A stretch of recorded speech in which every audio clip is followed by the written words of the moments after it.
Quel est le schéma le plus rapide pour devenir riche, même si je ne l'ai pas fait?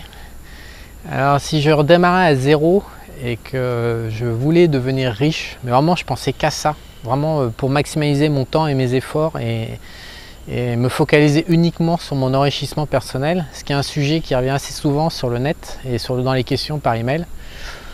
Moi je pense que le schéma que je mettrai en place, il est assez simple, il a fait ses preuves. Le premier schéma, quand on n'a pas une thune, c'est de développer une spécialité pour pouvoir la monétiser, faire donc dans le cadre de prestations de services. Ça va être faire des formations, ça va être conseiller des gens qui ont besoin de cette spécialité. Donc cette spécialité, pour qu'elle soit monétisable, il faut absolument qu'elle ne soit pas robotisable, puisqu'on le sait, là dans les 20 prochaines années, il y a 30 à 50% des jobs qui vont disparaître. Il est important de développer aujourd'hui une spécialité quand on démarre à zéro, et c'est pas forcément à l'école qu'on apprend ça, mais il est important de développer une spécialité qui soit pas compétitive, qui rentre pas en compétition avec les robots. Donc une fois qu'on a développé cette spécialité, il faut aller sur le net pour la monétiser, donc sous forme de coaching, de formation, de devenir salarié ou d'indépendant, de vendre ses services en fait. Donc ça c'est la première étape, c'est faire du cash. Et si possible, il faut que cette prestation de service soit exécutable depuis l'étranger. Ça c'est assez important pour ne pas rentrer dans le système fiscal complètement dément de l'Europe. Excusez-moi, il y a un petit... Une fois qu'on a mis ça en place, c'est vraiment la première étape. La deuxième étape, ça consiste à savoir épargner et dégager du cash. Donc le meilleur moyen, encore une fois, c'est de sortir du système fiscal pour avoir le maximum de marge et le minimum de force de frottement.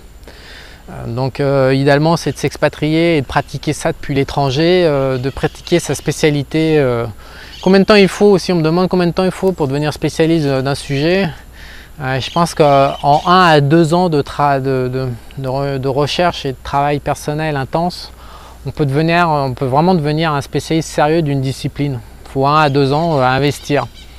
Voilà, donc ensuite il faut pouvoir s'expatrier, trouver ses premiers clients et s'expatrier pour récupérer la marge intégrale. Et là on commence à faire de l'épargne. Et pour devenir riche ensuite, il y a vraiment pour moi un piège.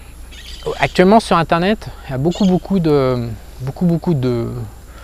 conseillers, je les regarde, moi ça me laisse un peu dubitatif.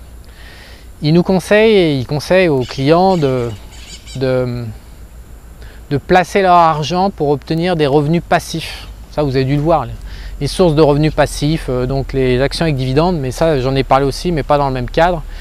Les loyers, donc l'immobilier locatif avec les locataires qui payent la banque à notre place, etc. etc. Moi je suis pas tout à fait d'accord.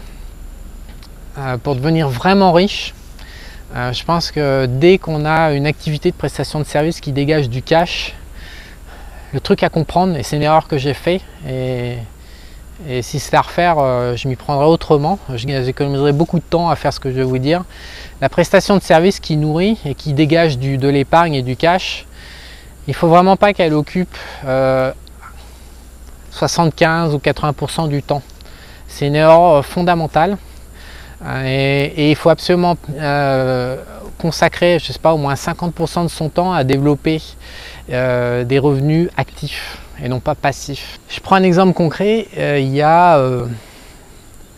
si on réfléchit à horizon 20 ans, il y a 4-5 secteurs, on est sûr qu'ils seront encore là malgré toutes les modifications économiques en cours. Ça va être donc l'immobilier, fournir un toit aux gens, la bouffe, financer la bouffe aux gens, ça sera toujours là. Il y a eu le business du cul dans le passé, mais celui-là il est mort, on est rentré dans tout gratuit, donc le business du cul, la demande sera là, mais la monétisation est plus possible. Il y a l'activité de prêter de l'argent aux autres, il y aura toujours besoin d'argent, et d'après ma propre expérience, et ça je vais en parler dans une autre vidéo pour Objectif Eco, pendant un temps j'ai espéré transformer Objectif Eco en business angel, en fait, en crowdfunding, et j'ai abandonné l'idée.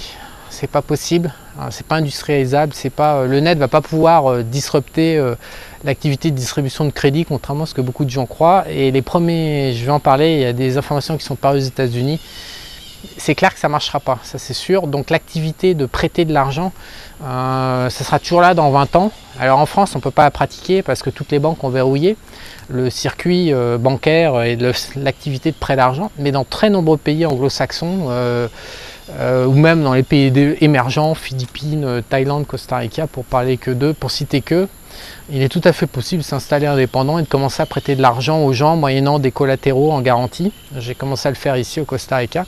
Voilà, ça c'est une activité, je suis sûr que dans 20 ans, il y aura toujours des gens qui voudront emprunter de l'argent moyennant intérêt. Et je pense que plutôt que de consacrer mon temps à développer une activité de prestation de service pour me nourrir, je pense qu'il vaut mieux que j'investisse une partie non négligeable de mon temps à développer une activité qui utilise du capital, donc qui permet d'avoir un enrichissement par capital, non pas un enrichissement par travail, mais je pense que le travail doit se mettre au service du capital qui travaille et non pas au service d'une pure activité de prestation de service. Et c'est pour ça que moi je ne suis pas d'accord avec l'histoire des revenus passifs. Je pense qu'il vaut mieux allouer son temps sur des activités à long terme qui crachent du revenu et qui ont besoin de capitaux. Donc pour démarrer quand on est pauvre, la prestation de service, ok. Épargner, apprendre à épargner et commencer à investir, ok. Mais investir de manière passive, ça mène nulle part, on ne devient pas riche avec ça, ça prend 20-25 ans, ça ne marche pas.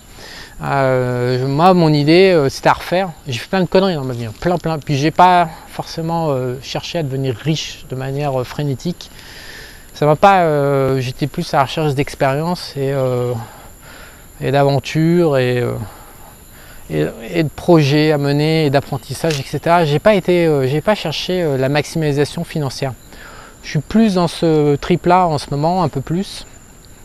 Et donc j'ai commencé à réfléchir justement à maximaliser tout ce que j'avais vu.